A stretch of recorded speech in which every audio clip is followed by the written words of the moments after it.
The Galactic Council chamber buzzed with subdued murmurs as representatives from dozens of interstellar civilizations filled the grand, circular arena.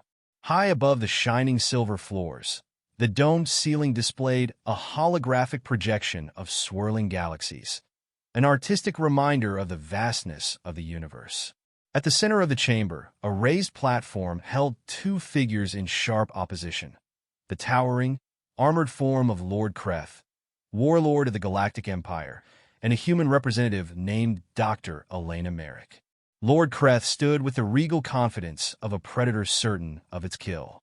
His battle-scarred exoskeleton gleamed under the chamber lights, and his deep crimson cloak rippled with every motion, a deliberate display of power.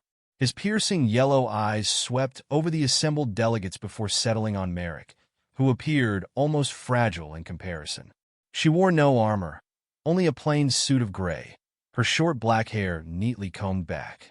Her hands were folded calmly in front of her, though her posture betrayed none of the tension thrumming beneath the surface.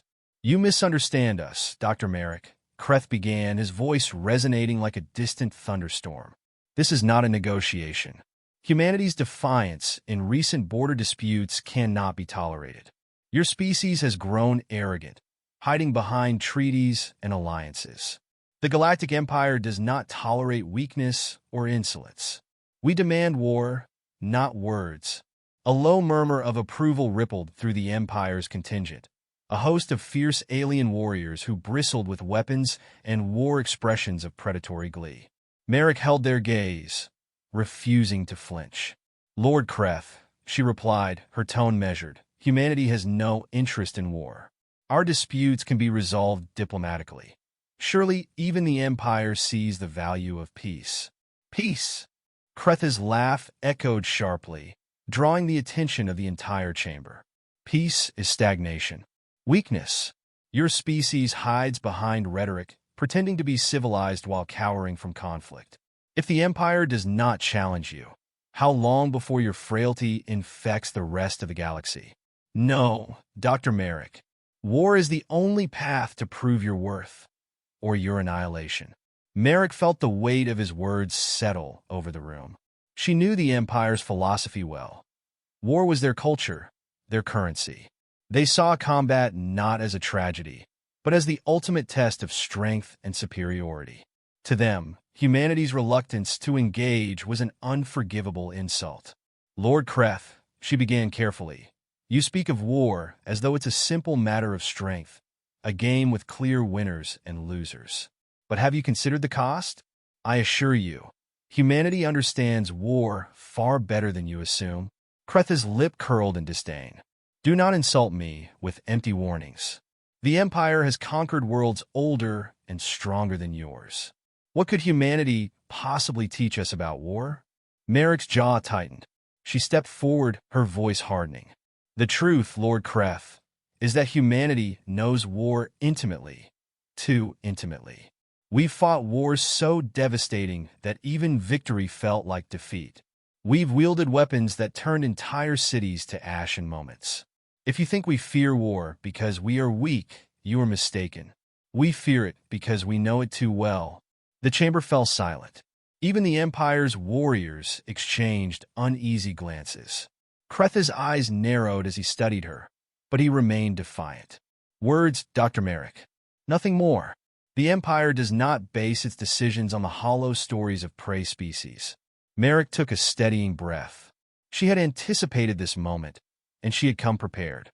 "Then perhaps you should see for yourself," she said, her voice firm. "If the Empire truly seeks to understand what it means to wage war against humanity, I propose an alternative. Before you commit your fleets and soldiers, let us show you the history of human conflict. Let us show you what it costs to face humanity in war." The delegates in the chamber leaned forward, intrigued. Even Kreth hesitated, the faintest flicker of curiosity crossing his features. He stepped closer, towering over Marik, his voice dropping to a low growl. "And what exactly would you show us, humans?" "Everything," Marik answered without hesitation. "The battles, the devastation, the victories, the losses. The way war has shaped us, scarred us. If, after seeing it, The Empire still desires war. Then humanity will meet you on the battlefield. But I think you'll find that the price of war with us is higher than you're willing to pay. The room held its collective breath. Marik's challenge hung in the air, audacious and unexpected. For a moment, Kreth said nothing, his expression unreadable. Then, with a slow, deliberate motion, he raised one clawed hand, silencing the murmurs among his warriors. "Very well, human," he said at last, his tone cold and sharp. "Show us this history you speak of, but do not think this will save you. If your tales fail to impress, the Empire's fleets will descend upon Earth, and your species will be nothing more than a footnote in galactic history." Marik nodded, her heart pounding despite her calm exterior. "Agreed," she said. "Prepare yourselves, Lord Kreth. You might find that some wars are best left unfought." As Kreth turned to rejoin his contingent, Marik allowed herself a brief moment to exhale. The stakes had never been higher, and she knew what lay ahead would be no less daunting than war itself. But she also knew humanity's history would speak louder than any weapon. The galaxy would see the truth. And perhaps, for once, it would be enough. The lights dimmed in the Galactic Council chamber, and the murmurs of curious delegates faded into silence. A sharp hum filled the air as a holographic display flickered to life in the center of the arena, projecting a three-dimensional rendering of Earth, its continents illuminated by a soft blue glow. Dr. Elena Marik stood beside the projection, her expression resolute as she addressed the assembled representatives and the unyielding gaze of Lord Kreth. "What you are about to witness is not a curated account of humanity's triumphs," she began, her voice steady but weighted with gravity. "It is a chronicle of our darkest hours, of the wars that have shaped us, scarred us, and left us forever changed. You asked for proof of humanity's strength, Lord Kreth. Let me show you what that strength has cost." With a gesture, she initiated the sequence. The hologram shifted, the Earth dissolving into a chaotic battlefield. Explosions tore through the projection, artillery fire illuminating a barren, cratered landscape. The Battle of the Somme unfolded in grim detail, soldiers clawing through mud, barbed wire stretching endlessly across no man's land. The cries of the wounded and the deafening roar of machine guns filled the chamber, an auditory simulation designed to immerse the audience in the horrors of one of humanity's bloodiest conflicts. "This is the Great War, or World War I," Marik explained as the projection zoomed in on a soldier collapsing in the mud, his face frozen in agony. "A conflict that claimed over 16 million lives and introduced the world to industrialized warfare. Entire generations were lost to the trenches, consumed by battles that achieved nothing but death." The delegates shifted uncomfortably in their seats, and even Kreth's warriors, who had entered with smug confidence, now watched the scenes with unease. Marik noted their reactions but pressed on. The hologram shifted again, this time revealing the flattened cityscape of Hiroshima. A blinding flash erupted, followed by the silent yet gut-wrenching mushroom cloud of an atomic explosion. The devastation unfurled in slow motion. Buildings reduced to rubble, shadows burned into walls, and a firestorm consuming everything in its path. "This," Marik said, her voice tightening, "is what humanity unleashed during the Second World War. The atomic bomb ended the conflict, but at a cost that forever haunted those who wielded it. Hundreds of thousands died in moments, and the survivors bore scars that would never heal. This is what it looks like when humanity's desperation and ingenuity collide." Lord Kreth leaned forward slightly, his gaze fixed on the projection. He was no stranger to death or destruction, but there was something unsettling about the sheer efficiency of human violence. His warriors, once eager to mock, now exchanged glances of silent concern. The scale of destruction dwarfed anything they had imagined from a prey species. The projection transitioned again, moving into the 20th and 21st centuries. Proxy wars played out on the holographic stage, small nations torn apart as larger powers manipulated them for ideological supremacy. Cities were bombed, civilians displaced, and fields turned to killing grounds. The Cold War's constant brinkmanship loomed in the background, its ever-present threat of nuclear annihilation hanging like a shadow over every scene. You see here the madness of our kind, Marik continued. Even in times of relative peace, we found ways to wage war indirectly, to weaponize ideology and economics, to sow chaos from the shadows. These conflicts may seem smaller than the global wars, but their impact was no less devastating to those who lived through them. Kreth's clawed fingers tapped against the armrest of his seat, his expression unreadable. His warriors sat in uneasy silence, their bravado drained by the unrelenting onslaught of humanity's war history. Marik turned back to the hologram, her own unease suppressed by the need to finish what she had started. The next scene shifted to an aerial view of Stalingrad during World War II.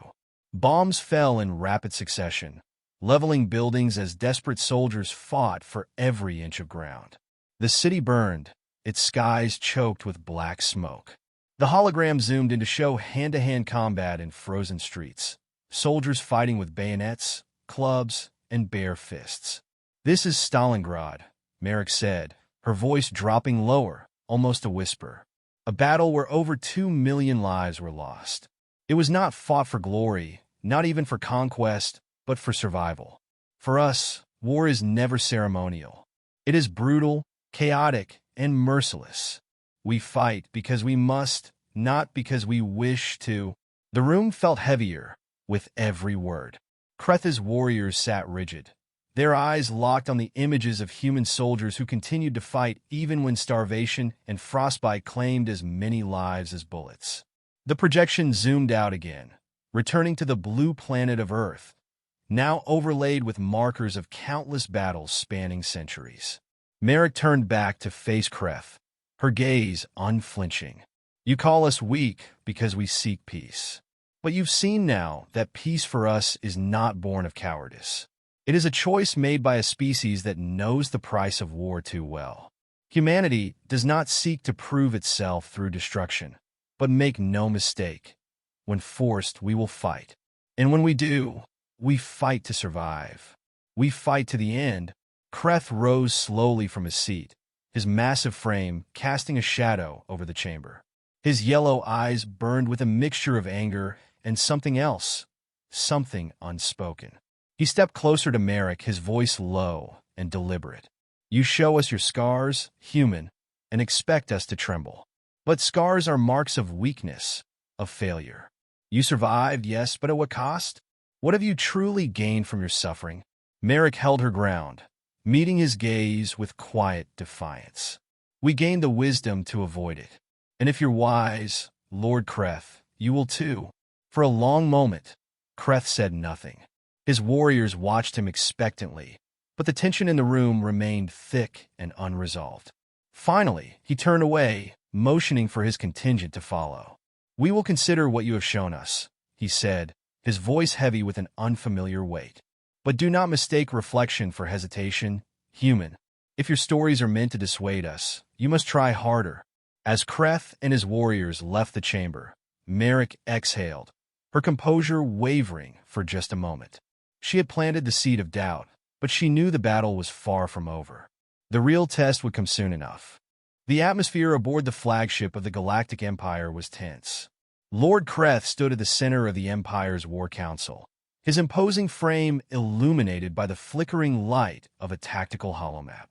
Around him, his advisors, hardened generals and seasoned strategists, spoke in measured tones, their voices tinged with uncertainty. For all their bravado, the display of humanity's history had left a mark, one Kreth himself could not ignore. "They fight like cornered beasts," one general muttered, his talons clicking against the table as he gestured to a holographic replay of the Battle of Stalingrad. "Their tactics are savage, their endurance unnatural. If this history is accurate, we may face resistance far greater than anticipated." Another general snorted, his armored scales clinking as he shifted in his seat. "It is meant to intimidate us, nothing more. They show us their worst to mask their weakness.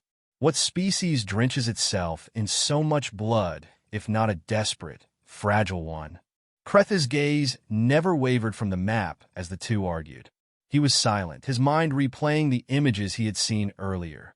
The firestorms, the trenches, the soldiers who fought not for glory, but for survival. There was no ceremony in their wars, no honor. It was chaos, destruction, and an unrelenting will to endure. Kreth had seen countless battles, but there was something unsettling about humanity's approach to war, something primal. Their weakness, Kreth said at last, his voice cutting through the room like a blade, is their strength. Do you not see it? They do not fight for conquest or dominance as we do. They fight because they have no other choice. And when pushed to that edge, they become relentless. He turned to face his council, his yellow eyes glowing with an intensity that silenced all further debate. To underestimate them would be the gravest mistake of our reign. The chamber fell into a heavy silence, broken only by the hum of the holomap. Kreth's generals exchanged uneasy glances, the weight of their leader's words settling over them. One of his oldest advisors, a grizzled veteran with a cracked exoskeleton, finally spoke. "Then what is your command, my lord? Do we proceed with the invasion?" Kreth straightened, his claws flexing at his sides as he considered the question. Every instinct he possessed urged him to press forward, to prove the Empire's dominance. To retreat now would risk their reputation, their image of unchallenged strength. And yet, the shadow of doubt lingered, rooted in the undeniable truth of what they had witnessed. "Not yet," Kreth said, his voice deliberate. "The human has forced our hand, but not in the way she intended. If we attack blindly, we risk humiliation, or worse. We must understand them further before we act. Their history holds truths we have yet to fully grasp." The decision was met with a ripple of surprise. A younger warrior, bold and brash, stepped forward. "You mean to delay, my lord? Surely you don't believe these humans could pose a true threat to the Empire?" Kreth's glare silenced him instantly. "I believe," he said, his tone icy, "that any species capable of annihilating itself, yet surviving to stand before us, deserves more than dismissal. If they are as dangerous as their history suggests, war with them would cost us dearly. And if they are not, we will find their weaknesses and exploit them. Either way, we do not act out of arrogance." With that, the council was dismissed, and Kreth retreated to his private quarters, his mind still consumed by what he had seen. The holographic display from the council chamber followed him, now cycling through key moments from humanity's wars. He studied them closely, searching for patterns, for insights into their psychology. The more he watched, the more he understood that human war was not just a contest of strength. It was a crucible of ingenuity and endurance, driven by desperation. A chime broke his concentration, signaling an incoming transmission. Kreth activated the interface, and Dr. Elena Marik's face appeared on the screen. She looked calm, though the faintest hint of exhaustion darkened her features. It was clear the weight of her people's history had not been easy to share. "Lord Kreth," she began, her tone measured, "I assume you've had time to reflect on what we've shown you." Kreth studied her for a moment before responding. "You have given us much to consider, human, but do not mistake our reflection for weakness. The Empire does not make decisions lightly. And yet, you have not attacked," Marik replied, a subtle edge to her voice. "That tells me you've begun to understand what you would be facing." Kreth leaned closer to the screen, his expression unreadable. "Understand this, Dr. Marik. The Empire does not fear war. But we are not fools. Your history is compelling, perhaps even troubling. But it raises a question you have not answered." "And what question is that?" Marik asked. "How far would humanity go if forced into another war of survival?" Kreth's voice was low, almost a growl. "You speak of your scars as lessons, yet I wonder if they have made you stronger, or if they have simply made you more dangerous." Marik's gaze did not waver. "You've seen our history, Lord Kreth. What do you think?" For a long moment, neither spoke. The silence crackled with tension, the weight of the unspoken hanging between them. Finally, Kreth leaned back, his claws drumming against the armrest of his chair. "You have bought yourself time, Dr. Marik," he said. "The Empire will not attack today. But do not take this as a guarantee of peace. We will continue to observe your species. If we find reason to doubt your resolve or your restraint, there will be no warning before our fleets descend upon your world." Marik nodded, the faintest flicker of relief crossing her face. "Then I hope what you've seen will be enough. Humanity does not desire war, Lord Kreth. But if it comes to us, we will survive. As we always have." The transmission ended, and Kreth sat alone in the dim light of his quarters. He stared at the frozen holographic image of Earth, his thoughts a storm of conflicting emotions. Humanity had shown him their scars, and in doing so, they had revealed a strength he could neither dismiss nor fully comprehend. For the first time in his long career, Lord Kreth found himself unsure of what lay ahead. As the flagship drifted through the vast silence of space, Kreth made his decision. The war would wait. For now.